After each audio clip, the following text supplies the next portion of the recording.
नमस्कार साथियों, स्वागत है आप सभी का अंकित इंस्पायर्स इंडिया पर। मैं हूं अंकित अवस्थी। आप है मेरे साथ में एक ऐसी खबर पर चर्चा करने के लिए जिससे फिर एक बार दुनिया के अंदर इस्लाम के ऊपर बहस छिड़ गई है। इस्लामोफोबिक दुनिया है अथवा नहीं, इस बात को लेकर के बहस छिड़ गई है। कारण है कि स्वीडन के अंदर अभिव्यक्ति की आजादी के नाम पर एक नेता के द्वारा कुरान में आग लगा दी जाती है और कहते हैं कि वो इस तरह का टूर कर रहा है कि जहां तहां जाएगा वहां जाकर कुरान में आग लगाएगा। मुसीबत यह है कि वो व्यक्ति जहां कुरान में आग लगा रहा है वहां पर पुलिस प्रोटेक्शन अवेलेबल है। दूसरी तरफ स्वाभाविक रूप से दुनिया भर के अंदर से इसका विरोध होना शुरू हो गया है। ना केवल तुर्की पाकिस्तान, बल्कि जब तक हमने ये सेशन आप तक लाइव किया है उस समय तक OIC organisation of Islamic countries जो है उनका भी विरोध आ चुका है। ना केवल ये बल्कि सऊदी अरब, कतर, ईरान, जितने भी देश हैं वो सब इसके विरोध में उतर चुके हैं। क्या हो रहा है इस पूरी घटनाक्रम के अंदर आज आपको हम बताएंगे। शुरू करते हैं एक वीडियो से। आपके सामने एक वीडियो प्ले किया जा रहा है, जरा आप इसे देखें। आप यहां पर कुछ लोगों को एक झंडे में आग लगाता हुआ देख रहे हैं। ये लोग कौन हैं और कौन से देश का झंडा है? ये जो झंडा आपको फ्लैग दिखाई दे रहा है ये टर्की का फ्लैग नहीं अपितु स्वीडन का फ्लैग है। और यहां पर जो आग लगाते हुए लोग दिखाई दे रहे हैं ये टर्किश लोग हैं, यानी तुर्की के लोग हैं और स्वीडन के झंडे में आग लगा रहे हैं। क्यों भाई, ऐसा क्यों हो रहा है कि स्वीडन के झंडे में आग लगाई जा रही है और कहां लगाई जा रही है? तुर्की के अंदर। तुर्की में अगर आग लगा भी रहे हो तो स्वीडन को क्या फर्क पड़ेगा? स्वीडन के दूतावास के बाहर यह घटनाक्रम हो रहा है। अच्छा, अब यह घटना के अंदर की कहानी कि ऐसा क्यों हो रहा है, तो ऐसी स्थिति में आपके सामने आज का ट्रेंडिंग सेशन दिखाई देता है। ट्रेंडिंग सेशन में पॉलिटिक्स के अंदर सबसे ऊपर चल रहा है कुरान, यानी कि कुरान का इस झंडे पर आग लगने के पीछे कोई कहानी है। तो आपके सामने फिर एक व्यक्ति निकल कर आता है और यह है फालुदान नाम से कोई व्यक्ति है जो आपको यहां पर दिखाई दे रहा है। यह व्यक्ति आपके साथ दो चीजों के साथ दिखाई दे रहा है। एक तरफ हाथ में है कुरान और दूसरी तरफ इसके हाथ में है लाइटर। इसी व्यक्ति के कारण सारा की सारा मामला निकला है। स्वीडन में कुरान जलाई जा रही है लेकिन जलाने वालों का लीडर यही है। और यह व्यक्ति जो है ये इस प्रकार से कुरान और लाइटर लिए अपनी एक रैली आयोजित कर रहा है, यानी कि इसने कह रखा है कि मैं तो ट्रिप पर निकला हूं, जहां तहां जाऊंगा वहां कुरान जलाऊंगा। और क्यों जलाऊंगा? ताकि लोगों को बता सकूं कि अभिव्यक्ति की आजादी क्या होती है, मेरा मानना क्या है, क्या सही है क्या गलत है, इससे परे। ठीक है साहब। तो कुरान क्या है अगर आप जानते नहीं हैं तो मैं आपको जानकारी दे दूं। कुरान जो इस्लाम है उसकी सर्वोच्च किताब है जो अल्लाह के संदेशों का संकलन है, यानी कि इस्लाम के अंदर सर्वोच्च जिसकी कोई वरीयता प्राप्त अगर कोई चीज है तो वो कुरान है। ठीक है साहब। ऐसी स्थिति में आप खबर देखते हैं। खबर क्या है? यहां पर आप देखते हैं डेनिश यानी कि डेनमार्क। इस व्यक्ति के पास क्या है? डेनमार्क और स्वीडन दोनों की नागरिकता है। जो ये व्यक्ति है ना फालुदान के नाम से, ये क्या कर रहा है? Far right leader burn copy of Quran in Swedish capital. मैं इसमें एक इंटरेस्टिंग फैक्ट अभी जोड़ देता हूं ताकि आप एंड तक उसको थोड़ा सा दिमाग में रखें। स्वीडन और तुर्की के बीच सब कुछ ऑलरेडी बहुत अच्छा नहीं है। बहुत अच्छा नहीं है से मतलब क्या है? ये दोनों लोग एक दूसरे को पहले से भी नापसंद करते हैं और उस नापसंदी में इस घटना का हो जाना तुर्की को तो स्वीडन के खिलाफ कर देता है। स्वीडन को इन दिनों जरूरत थी तुर्की की, लेकिन तुर्की इस घटना के बाद से स्वीडन के खिलाफ हो गया है। आपको याद हो, मैं पहले ही याद दिला देता हूं ताकि आप इस घटना को रिलेट करके आगे तक ध्यान रख लें। स्वीडन वही देश है जब रूस के द्वारा यूक्रेन के ऊपर ये जो आक्रमण वाली बात आई थी, जब रूस ने इसके यूक्रेन के ऊपर आक्रमण किया था, उस समय पर स्वीडन और फिनलैंड दो देश ऐसे थे स्कैंडिनेवियन कंट्रीज में जिन्होंने तुरंत अप्लाई कर दिया था नाटो में शामिल होने के लिए। याद आ रहा है? ये सेशन मैंने कराया भी था आप लोगों को। नाटो में जब अप्लाई किया था ना, उस नाटो के अप्लाई करने में जो सबसे बड़ा व्यवधान बना था वो तुर्की था। यानी स्वीडन और तुर्की जो हैं वो एक दूसरे को लेकर के बहुत पुराने समय से एक दूसरे की दुश्मनी निभा रहे हैं। उस बीच में स्वीडन के अंदर स्वीडन की सरकार की पुलिस की प्रेजेंस में ये फालुदान नामक व्यक्ति कुरान जलाता है, तो आप समझ सकते हैं कि यह बात कितनी ज्यादा तुर्की को चुभने वाली है। खैर, इसके बारे में तो हम आपको बताएंगे ही, पूरा विस्तार से इसकी कहानी को बताएंगे, कब कहां कैसे शुरू हुआ। लेकिन उससे पहले एक जरूरी जानकारी बता देते हैं, और जरूरी जानकारी है मंदिर के बारे में। जी हां साथियों, श्री मंदिर के बारे में। यह श्री मंदिर क्या है साथियों? श्री मंदिर इंडिया के IITians, IIM ग्रेजुएट्स के द्वारा बनाया गया एक ऐसा एप्लीकेशन है जो कि आज के यूथ को इतने सारे एप्लीकेशंस के बीच में एक काम का एप्लीकेशन देता है। क्या एप्लीकेशन? आपके मोबाइल के अंदर आपका अपना मंदिर, यानी आप अपने फोन में अब मंदिर स्थापित कर सकते हैं। लिंक को कमेंट बॉक्स में और डिस्क्रिप्शन में दे दिया गया है। आप वहां से जाकर के अपनी पसंद के हिसाब से जो दिन आपके लिए खास है उसके हिसाब से अपने मंदिर में, अपने फोन के अंदर मंदिर स्थापित कर सकते हैं। इतना ही नहीं, आप अपने हिसाब से चाहे आप पंचांग देखना चाहें, चाहे हनुमान चालीसा देखना चाहें, या फिर सुविचार, कोई श्लोक, साहित्य, टीवी, कुछ भी आपको लगता है कि सनातन धर्म से संबंधित कोई भी आपके रीति रिवाज, परंपरा जरूरी है, वो आप इस श्री मंदिर एप्लीकेशन से सीधा प्राप्त कर सकते हैं। और तो और यहां पर एक बहुत बड़ी सुविधा विकसित की गई है, और वो क्या है कि आप घर बैठे इंडिया के किसी भी मंदिर के लाइव दर्शन कर सकते हैं, साथ में अपनी पूजा भी वहां करवा सकते हैं, जिसका ये लोग रिकॉर्डेड करके वीडियो आप तक भेजते हैं। और यहां पर तमाम प्रकार के जितने भी मंत्रोच्चार, साधना, भजन साधना है, वो सब इसके अंदर बहुत बढ़िया तरीके से ऑलरेडी डाउनलोडेड फॉर्म में दी गई हैं। आप इसको वहां से जाकर सुन सकते हैं। तो देरी किस बात की, जल्दी से जाइए, एप्लीकेशन डाउनलोड करिए और अपना मंदिर अपने फोन में स्थापित करिए। ऑलरेडी इंडिया के अंदर 50 लाख से ज्यादा लोग अपने मोबाइल के अंदर श्री मंदिर को स्थापित कर चुके हैं। तो अभी जाइए और इस फोन के अंदर इसको डाउनलोड करिए। चलिए मैं आपको घटनाक्रम को थोड़ा शुरुआत से बताता हूं। देखिए, आपने जिस तरह से यह खबर देखी, इस खबर के अंदर अब मैं जिस व्यक्ति की चर्चा कर रहा हूं, यहां पर यह व्यक्ति कर क्या रहा है, आइए मैं आपको बताता हूं। असल में तुर्की और स्वीडन के संबंध जिस तरह के खराब चल रहे हैं, उसमें रहा सहा कसर इस रासमस पालुदान के नामक जो व्यक्ति है, इसने पूरी तरह से और निभा दिया। इस व्यक्ति ने क्या किया, इस व्यक्ति ने स्वीडन के अंदर शनिवार को स्टॉकहोम में, स्वीडन की राजधानी स्टॉकहोम, वहां पर तुर्की के खिलाफ विरोध प्रदर्शन के दौरान, आप सोचिए, यह व्यक्ति कुरान जला रहा है लेकिन विरोध तुर्की का कर रहा है। यानी एक तरह से यह मैसेज स्पष्ट है कि इन दिनों इस्लाम के नाम पर तुर्की जो है वो पूरी दुनिया का लीडर बन रहा है, और उसी चीज का यह व्यक्ति विरोध कर रहा है। इस व्यक्ति ने अपने द्वारा इस्लाम विरोधी चरमपंथियों द्वारा कुरान की एक प्रति जलाई और तुर्की की इस घटना पर नाराजगी जताते हुए स्वीडन से कहा कि वह अपराधियों के खिलाफ आवश्यक कार्रवाई करे। कार्रवाई कौन करता है? पुलिस करती है। लेकिन पुलिस के संरक्षण में यह कार्य हुआ है, यह बात तुर्की को बिल्कुल रास नहीं आई। अब मैं आपको थोड़ा सा मैप पर दिखा दूं कौन सा देश कहां है, ताकि आप उस बात को थोड़ा सा अंतरराष्ट्रीय स्तर पर पहचान लें, प्रोवाइडेड हमारा पेन जो है वो आपको चलने की स्थिति में दिखाई दे जाए। देखो साहब, यहां पर आपको दो देश दिखाई दे रहे हैं, ये रहा स्वीडन और ये रहा फिनलैंड। ये स्वीडन और फिनलैंड एक बार मैप पर आप देख लें तो आपको अच्छे से समझ में आ जाएगा। देखो, ये आपको रशिया दिखाई दे रहा है, रशिया से अगर पश्चिम की तरफ चलते हैं तो फिनलैंड और स्वीडन दिखाई पड़ते हैं। ये स्वीडन और फिनलैंड, बाकी जो नीले देश दिखाई दे रहे हैं जो कि नाटो मेंबर्स हैं, उनकी तरह नाटो मेंबर नहीं है। ये नाटो में शामिल होना चाहते हैं जब से रूस के द्वारा यहां पर यूक्रेन के ऊपर अपना अटैक किया गया है, उसके बाद से ये दोनों देश जो हैं ये भी नाटो में शामिल होना चाहते हैं। तो आप देख लीजिए कि ये दोनों देश कितना ज्यादा रूस के नजदीक है, इनकी लोकेशन क्या है। आपके सामने यहां पर तुर्की की मिनिस्ट्री ऑफ फॉरेन अफेयर्स के द्वारा डाला गया एक प्रेस रिलीज है। उस प्रेस रिलीज में लिखा गया है विदेश मंत्रालय के द्वारा कि हम अपनी पवित्र किताब पर हुए हमले की कड़े से कड़े शब्दों में निंदा करते हैं। इस इस्लाम विरोधी कृत्य की अनुमति देना जो मुसलमानों को निशाना बनाता है और हमारे पवित्र मूल्यों का अपमान करता है, अभिव्यक्ति की स्वतंत्रता की आड़ में पूरी तरह से अस्वीकार्य है। अब इसमें यह अभिव्यक्ति की बात कहां से आ गई? अभिव्यक्ति की कहानी यह है कि यह व्यक्ति जो है, जो ये पालुदान नामक व्यक्ति है, ये अभिव्यक्ति की आजादी, फ्रीडम ऑफ एक्सप्रेशन, कि मेरे विचारों में जो सही है, मेरे विचारों में जो है, मैं उसके अनुसार कार्य करूंगा, इस प्रकार से यह व्यक्ति बोलता है। तो आप यहां पर देख सकते हैं किस प्रकार से कितने बड़े बड़े लोगों ने इस घटना पर अपनी टिप्पणी दी है। आप देखिए, यहां पर एक इंटरनेट जर्नलिस्ट हैं जिन्होंने बाकायदा यहां पर एक तस्वीर पोस्ट करते हुए कहा कि एक व्यक्ति जिसका नाम है रासमस पालुदान, उसके द्वारा कुरान के अंदर टर्किश एम्बेसी के सामने, एम्बेसी स्वीडन के अंदर आग लगाई गई। यानी यह व्यक्ति आग लगा भी रहा है तो कहां पर? टर्की की एम्बेसी के जस्ट सामने। ठीक है, अब देखो इस व्यक्ति की कहानी सुनो ध्यान से। इसमें जो है ना, तुर्की का एंगल क्या है वो कह रहा है कि आप लोगों ने जानबूझकर इस घटना को होने दिया। कैसे? देखो, यह व्यक्ति अपने द्वारा इंस्टाग्राम पर एक पोस्ट डालता है। पोस्ट में लिखता है कि Quran will burn in front of Turkish embassy in Stockholm on Saturday at 1 PM। यानी यह पब्लिकली अनाउंस करता है कि कुरान जलाई जाएगी। Erdogan must respect freedom of speech, और अर्दगन को फ्रीडम ऑफ स्पीच दिखानी चाहिए।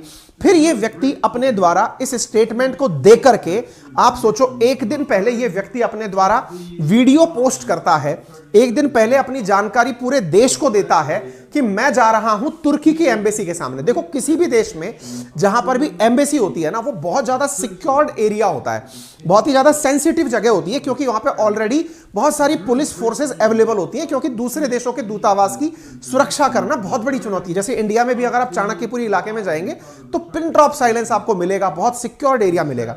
ये अपने द्वारा इंस्टा पर वीडियो डालता है, उसके बाद ये बकायदा जाता है। अब आप इस फोटो को देखो, ये जो दिख रहा है ना आपको, ये पुलिस है, और ये व्यक्ति अपने द्वारा कुरान में आग लगाता हुआ आपको यहां दिख रहा है।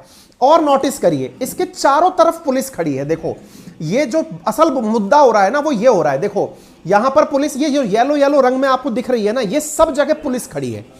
पुलिस चारों तरफ खड़ी है, बीच में इस व्यक्ति को पूरी तरह से प्रोटेक्शन मिला हुआ है। देखो आप, चारों तरफ से यह है, और चारों तरफ से पुलिस के द्वारा प्रोटेक्टेड है। पुलिस प्रोटेक्शन में ये इस प्रकार से कुरान में आग लगा रहा है। अब आप सोच कर देखो कि, और ये घटना कहां हो रही है? सामने तुर्की की एम्बेसी है। पुलिस चारों तरफ से इस व्यक्ति को ऐसा करने से रोक नहीं रही है। क्यों नहीं रोक रही है? इसलिए क्योंकि ये एक अपने आप में फ्रीडम ऑफ एक्सप्रेशन है, अभिव्यक्ति की आजादी है, अभिव्यक्ति की आजादी है। फिर ये व्यक्ति अपने द्वारा जब कुरान को आग लगाया जाता है, उसके बाद में ये स्टॉकहोम में प्रेजेंट होकर के फिर क्या बोलता है कि भाई now I go into cold water, false prophet Muhammad would never dare doing that, he was a coward. और उसके बाद आकर के फिर ये वीडियो करता है कि देखो मैंने कुरान जला दी, मेरा कुछ नहीं हुआ, और अब ये कुरान के साथ साथ पैगंबर मोहम्मद जो हैं उनके ऊपर भी ब्लेम करते हुए बयानबाजी कर रहा है। एक व्यक्ति के द्वारा किया गया कृत्य कितने देशों के संबंध बिगाड़ा, अब मैं आपको उसकी कैलकुलेशन कराता हूं। इसने जो किया उसका परिणाम क्या निकला, अब आप परिणाम पर चलिए। पहले मैं इस व्यक्ति का थोड़ा सा आपको ब्रीफ इंट्रो और दे देता हूं। यह व्यक्ति जो पालुदान नामक व्यक्ति है, डेनमार्क का रहने वाला है, हार्ड लाइनर नामक कोई दल है उससे जुड़ा हुआ है। अपने आप को ये मतलब एक प्रकार से फ्रीडम ऑफ खुद के द्वारा ही स्थापित किया हुआ इसका अपना एक ग्रुप है जिसका नाम हार्ड लाइन है। 41 साल का ये आदमी है, और इस आदमी ने डेनमार्क और स्वीडन दोनों की नागरिकता ली हुई है, और ये यहां पर चुनाव भी लड़ता है। हालांकि इसको जनता चुनकर भेजती नहीं है, लेकिन इसको देखने के लिए आती है। 100 से ज्यादा लोग अभी उस समय भी प्रेजेंट थे जब ये यहां पर ये सारे कृत्य कर रहा था। स्टॉकहोम में तुर्की के राष्ट्रपति अर्दगन का पहले ये पुतला फूंक चुका है, इसकी सीधी चल रही है तुर्की के साथ में, ठीक है। अपनी पार्टी जो है हार्ड लाइन के नाम से खुद की पार्टी का प्रमुख है, और इसके साथ साथ जब चुनाव लड़ा था ना, तो इसको वोटिंग थोड़ी कम मिली थी, वोट कम मिले थे, 2% से कम वोट मिले थे ओवरऑल वोट के। इस चक्कर में ये नेता नहीं बन पाया, नेता तो है, संसद में नहीं जा पाया। कुरान जलाने के लिए बकायदा टूर पर निकला हुआ है कि भाई अपन तो टूर पर जाएंगे और सब जगह जहां जहां जाएंगे वहां कुरान जलाएंगे। देखो अल जजीरा की रिपोर्ट है कि रासमस पालुदान ने पिछले साल अप्रैल में रमजान के दौरान घोषणा की थी कि वो कुरान को जलाने के लिए टूर करेगा, जिसके बाद शनिवार को 21 जनवरी को पालुदान ने एक लाइटर और तुर्की के दूतावास के बाहर कुरान की एक कॉपी को जला दिया। इस दौरान उसने इस्लाम को लेकर कई विवादित बयान भी दिए, और ऐसी स्थिति में यहां पर समर्थन में 100 लोग मौजूद भी थे। इससे जुड़े हुए विवादों की एक लंबी फहरिस्त है। भाई ऐसा आदमी जो कि अंतरराष्ट्रीय स्तर पर एक तरह से मतलब रिश्ते खराब कर रहा हो, स्वीडन उस विषय पर कुछ कर क्यों नहीं रहा है, इस बात से तुर्की परेशान है। और ये जो व्यक्ति है ना, ये पहली बार नहीं कर रहा है ये काम। 13 मई 2022 की खबर देखिए, Danish far right leader burned Muslim Holi book under police protection in Sweden. यानी कि पुलिस इसके चारों तरफ खड़ी होती है, उस बीच में यह आता है और आकर कुरान जला के चला जाता है। इसका मतलब क्या निकले? देखिए पुलिस क्या है, पुलिस राज्य का विषय होता है, यानी कि जो सरकार है ना उसके अंडर में होने वाली चीज होती है। अब पुलिस प्रेजेंट है और प्रेजेंस में आप ऐसा काम कर रहे हो, इसका मतलब क्या है? इसका मतलब यह हुआ कि स्वीडन गवर्नमेंट को भी इस बात से कोई आपत्ति नहीं है, और जब आपत्ति नहीं है तो यह हर बार, यह मई में भी ऐसा काम कर चुका है। और आप सोचो इस बात को लेकर के जो अखबार लिख रहे हैं, जैसे सियासत डेली नाम का अखबार है, वो क्या लिखता है कि Sweden allow burning of Quran in front of Turkish embassy. मतलब समझना भाई, ये जो घटनाक्रम आप देख रहे हो, ये केवल ये नहीं कर रहा है, स्वीडन इसको अलाउ कर रहा है। अखबार की हेडिंग पढ़िए, Sweden allows burning of Quran in front of Turkish embassy, envoy summon. और इसके चलते हुए स्वीडन के एनवॉय को तुर्की ने बुलाया और बुलाकर कहा कि भाई ये तुम कर क्या रहे हो। और ऐसी स्थिति में अब आप यहां पर प्रतिक्रियाएं देखो। प्रतिक्रिया है यहां पर आप देख सकते हैं, आई condemn the attack of holy Quran, यहां पर आप देख सकते हैं। और ये जो आप देख रहे हैं अब ये क्या है, प्रतिक्रिया में क्या हुआ, तो स्वीडन की जो एम्बेसी तुर्की में है उसके बाहर में अब तुर्की के लोग पहुंच गए। ये यहां पर पहुंच करके अपना प्रोटेस्ट स्वीडन की एम्बेसी के बाहर कर रहे हैं और अपने प्रोटेस्ट में ये स्वीडन की एम्बेसी है, उसके बाहर तुर्की के लोग तुर्की में खड़े होकर के उसके सामने विरोध कर रहे हैं कि तुमने इस तरह की हरकत क्यों करी, और स्वीडन के झंडे में आग लगा रहे हैं।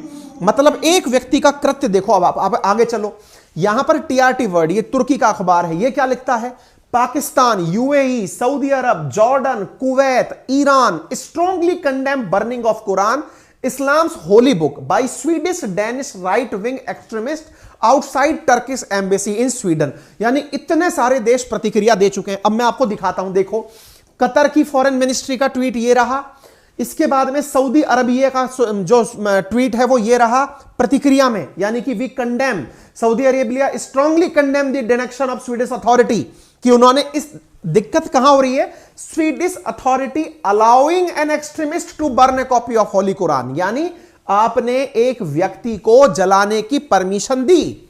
इसके बाद में OIC, organisation of Islamic corporation, वो क्या लिखता है, OIC सेक्रेटरी जनरल, इनके द्वारा भी प्रतिक्रिया आ चुकी है। इतना ही नहीं, सारी तरफ से प्रतिक्रियाओं में पाकिस्तान पीछे कहां रह सकता था, शहबाज शरीफ देख लो, no word was enough to adequate condemn for abhorrable desecration of holy Quran. Imran Khan, जिन्होंने UNGA में जाकर के लोगों में जो इस्लाम के प्रति नफरत है उसके खिलाफ इन्होंने एक दिन पास करवाया था। इधर देखिए, international day to combat Islamophobia. Islamophobia मतलब लोगों के मन में जो इस्लाम के प्रति घृणा, नफरत जो है उसको कंडेम करने के लिए एक इंटरनेशनल डे UNGA के अंदर पास करवाया गया था कि भाई लोग इस तरह से हरकत ना करें। ये इमरान खान खुद बोलते हैं कि भाई हम लोगों ने लास्ट मार्च में गवर्नमेंट का इनिशिएटिव लिया था, UNGA के द्वारा OIC स्पॉन्सर्ड एक landmark international day to combat Islamophobia किया गया था। Recognise that Islamophobic act were not an expression of freedom of speech, यानी इस्लाम के खिलाफ घृणित कार्य और निंदा करना यह कोई फ्रीडम ऑफ स्पीच नहीं है। यह बात इन्होंने किस में कही थी, वहां पर यूनाइटेड नेशंस के अंदर कही थी। ठीक है, अच्छा, इसके अलावा आप देखिए ये सब तरफ के आपको यहां पर प्रतिक्रियाएं दिख जाएंगी। अब इसके पीछे की कहानी थोड़ी और बड़ी हो गई। वो क्या हुई, ये तो हो गई केवल ट्वीट पर प्रतिक्रिया। रियल में क्या हुआ, अब आप रियल में देखो क्या हुआ। टर्की इस बात से इतना खफा हुआ कि स्वीडन के रक्षा मंत्री जो हैं वो तुर्की की यात्रा पर आने वाले थे, उनकी यात्रा को कैंसिल करा दिया गया कि नहीं, आपको आने की कोई जरूरत नहीं है। यह टर्की और स्वीडन के बीच चल क्या रहा है। अब मैं थोड़ा आपको इंटरनल पॉलिटिक्स पर लेकर चलता हूं। देखो 27 जनवरी को स्वीडिश रक्षा मंत्री पॉल जॉनसन की यात्रा प्रस्तावित थी अंकारा में, यानी तुर्की में, लेकिन तुर्की ने कहा आपको आने की जरूरत नहीं है, आप रहिए अपने पास, हमारे पास आने की जरूरत नहीं है। अब साहब ऐसी स्थिति में कारण बनता है कि आफ्टरऑल कारण क्या है। अब मैं आपको कारण मेन तक लेके चलता हूं। कुरान और स्वीडन और तुर्की ये तो बाहरी कारण है, आंतरिक कारण क्या है अब आप वो देखिए। असल में आपको यूक्रेन और रशिया का मामला पता है। रशिया यूक्रेन जब मामला शुरू हुआ उसके तुरंत बाद अप्रैल 2022 की खबर है, फिनलैंड और स्वीडन ने कहा कि भाई हमें नाटो ज्वाइन कर लेना चाहिए, क्योंकि जिस प्रकार से गैर नाटो देश पर रूस ने आक्रमण किया है, संभव है कि भविष्य में स्वीडन और फिनलैंड पर भी रशिया का आक्रमण हो जाए। नाटो में रहेंगे तो कम से कम 30 देश एक साथ मिलकर के तो रिएक्शन दे पाएंगे, लेकिन अगर नहीं रहे तो हमारे ऊपर मुसीबत हो जाएगी। असल में तुर्की जो है वो ऑलरेडी एक नाटो देश है। अगर किसी को नाटो देशों में शामिल होना है तो नियम कहता है कि 30 की 30 देश अगर सर्वसम्मति से किसी दूसरे देश को आने की इजाजत दें तो जाकर के वो देश शामिल हो सकता है। पॉइंट समझना। नाटो बोले तो North Atlantic Treaty Organisation, America की लीडरशिप में 30 देश, वो 30 देश जो अगर एक बार किसी के ऊपर किसी ने हमला कर दिया तो 30 की 30 उस पर आक्रमण कर देंगे। ऐसी स्थिति में स्वीडन और ये जो आपका फिनलैंड है अगर ये नाटो में जुड़ना चाहते हैं तो इनके लिए कंडीशन क्या है? कंडीशन है कि 30 की 30 देश जो हैं वो स्वीकार करें इन दोनों को। अब इन 30 देशों में तुर्की भी शामिल है, यानी तुर्की भी एक नाटो मेंबर है। अब तुर्की ने टांग क्या लगाई कि मैं स्वीडन को नहीं आने दूंगा। अब 30 में से एक भी वोट अगर वीटो कर गया तो स्वीडन बिना नाटो में आए रह गया, तो इसका मतलब स्वीडन का गुस्सा जायज है। अब आपके दिमाग में सवाल बनेगा, तो सर इन दोनों के बीच में लड़ाई क्या है?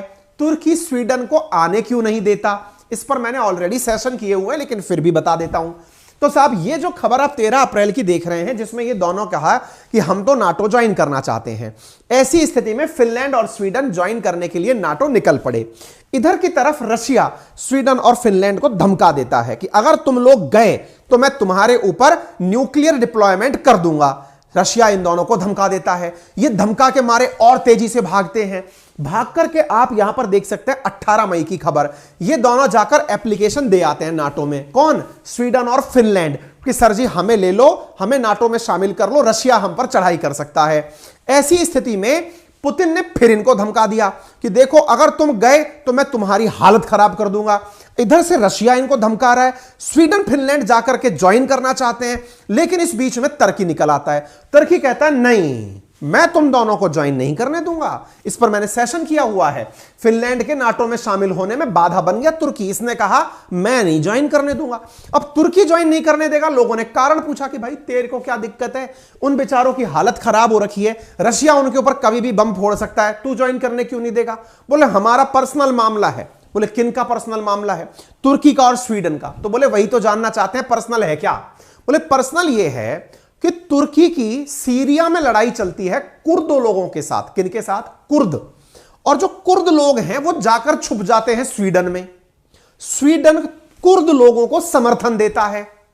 ऐसी स्थिति में तुर्की कहता है कि आप कुर्द लोगों का समर्थन देना बंद करो, तब जाकर के मैं तुम्हें नाटो में जाने दूंगा। स्वीडन कहता है नहीं बंद करेंगे। दूसरा, इसके अलावा तुर्की कहता है कि तुमने मेरे ऊपर आर्म्स एम्बार्गो लगाया हुआ है, यानी मैं हथियारों की खरीद फरोख्त नहीं कर सकता जहां पर स्वीडन की दोस्ती है, मेरे ऊपर से वो भी हटाओ। इन दो कंडीशन को तुर्की ने डाल दिया। स्वीडन ने कहा नहीं मानेंगे हम।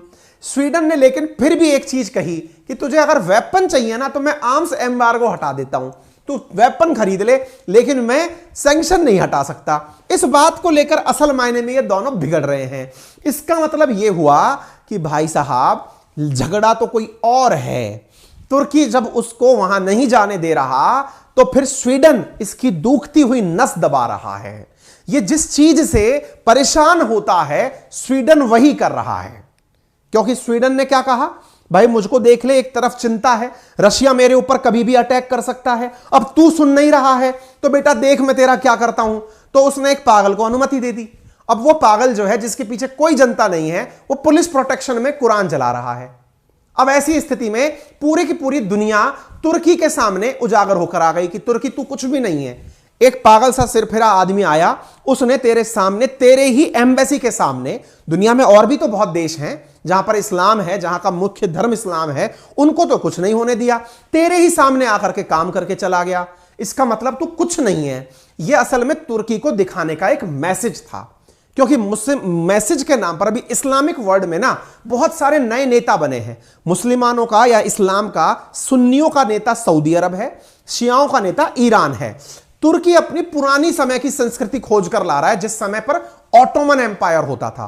तुर्की उन दिनों में जाकर वापस जा रहा है कि नहीं, मुझे मानो, मैं हूं महान। ऐसी स्थिति में पाकिस्तान कहता है जब तू महान तो मैं भी महान। तो तुर्की और पाकिस्तान एक हो रखे हैं महानता में, हम दोनों महान। और इधर की तरफ सऊदी अरेबिया कह रहा है यार ये नई महानता दिखाई दे रही है। तो इनमें इन दिनों लीडरशिप क्राइसिस चल रहा है। इस लीडरशिप क्राइसिस में स्वीडन जो है वो तुर्की को बस मिर्चियां लगा रहा है कि देख तू कुछ नहीं कर सकता। अब वो कहानी इस प्रकार से चल रही है। तो उम्मीद है आपको कहानी समझ में आ गई होगी। और देखो, जब आपको इतने अच्छे से कहानी समझ में आ गई, इतना पेशेंस के साथ सुन लिया, लगभग 20,000 से ऊपर साथी प्रेजेंट हैं, एक छोटी सी गुजारिश कर दें आपसे। आपके वीडियो के नीचे राइट हैंड कॉर्नर में एक सब्सक्राइब का ऑप्शन दिया हुआ है, जिसके ऊपर कोई पैसा नहीं लगता है, बस आपको वो बटन दबाना है।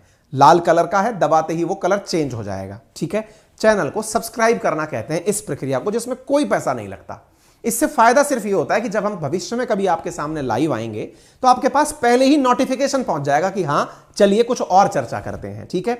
दूसरी बात, आपने इतनी अच्छी संख्या में प्रेजेंट होकर हमारा सेशन सुना है, लेकिन लाइक है हमारे पास कुछ हजार, लाइव हैं आप इतने अच्छी संख्या में, कृपया करके जाते जाते वीडियो को लाइक कर जाओ, सेशन को अपने साथियों से साझा कर जाओ, और आपकी क्या राय है वो आप हमें कमेंट बॉक्स में बता दो, ठीक है। तो ये किस तरह से, देखो इंडिया जो एक सांप्रदायिक सौहार्द का देश है, हम यहां सब मिलजुल कर लोग रहते हैं, इस देश के अंदर इस प्रकार की कोई हरकतें अभिव्यक्ति की आजादी पर नहीं होती हैं, लेकिन यहां पर पॉलिटिक्स है, ये वो लोग हैं जो राजनीति कर रहे हैं, ठीक है। आपसे गुजारिश है कि आप एक समझदार नागरिक की तरह बिहेव करते हुए इस विषय को देखें। यह विषय बताना जरूरी इसलिए था क्योंकि यहां धर्म की आड़ में राजनीति चल रही है, ठीक है। यह जानकारी आपको इसलिए दी गई, ठीक है। बाकी हमने आपको एक कमेंट बॉक्स में लिंक दिया हुआ है, आप वहां जाकर के उस लिंक पर पिन करके अपने लिए आज ही अपने मोबाइल के अंदर मंदिर स्थापित कर लीजिए। श्री मंदिर के नाम से एप्लीकेशन है, और हमने आप लोगों को राजस्थान का एक टूर कराया है, और वो टूर है हमारे व्लॉग पर। हमारा एक चैनल है अंकित अवस्थी व्लॉग के नाम से, वीकली संडे के दिन हम यहां पर एक व्लॉग डालते हैं। यहां पर हमने आपको एक व्लॉग साझा किया है मेरी जैसलमेर यात्रा का, अगर समय मिले ना तो एक बार जरूर देखिएगा, आपको बैठे बैठे राजस्थान दर्शन हो जाएगा, आपको राजस्थान के अंदर कौन सी जगह शानदार है वो देखकर पता चल जाएगा। एक बार जरूर देखिएगा समय निकालकर, थोड़ा बड़ा व्लॉग है, इसमें पूरी जानकारी हमने डाल दी है ना। इसमें फोर्ट से लेकर के सम के रेगिस्तान से लेकर के, है ना, सारी चीजें बढ़िया से डाली गई हैं, तो एक बार जरूर देख करके आप हमें बताइएगा, ठीक है।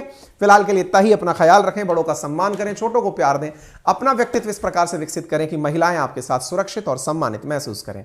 धन्यवाद।